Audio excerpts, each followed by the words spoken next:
валидност, односно што е она што БИМ може да помогне во градење на енергетски ефикасни објекти. И сега да не должа многу, може би е подобро да ги слушнеме, да слушнеме што во суштина е она што го постигнавме во рамки на проектот. И сега би сакала да ја дадам збор на Тина Стојановска-Ѓоргиева, професор од Факултетот за електротехника и информацијски технологии, да ги представи првично тренинг шемите, регистарот, каталогот за обуки кои пристап при проектирање на енергетски ефикасни објекти, зашто е креиран целосно тренинг материјал и беа реализирани две обуки кои што вклучија 49 архитекти сертифицирани различни обуки за различни профили на професионалци, вклучени во целиот циклус на градба, велима, односно како за инженери, техничари,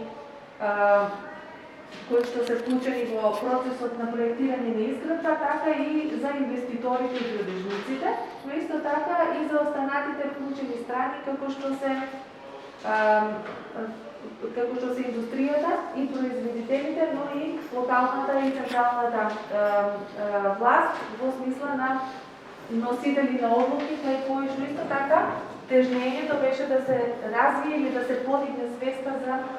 дигитализацијата на згради, затоа што тој има податоци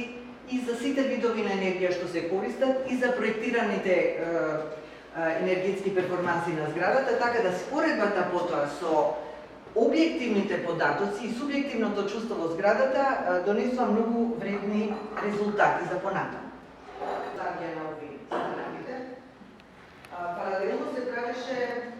контакт со странаните за да може да се дооформи прашалникот, кој што е составен во конкретен случај 26 прашања, но тие не се фиксни во зависност од објектот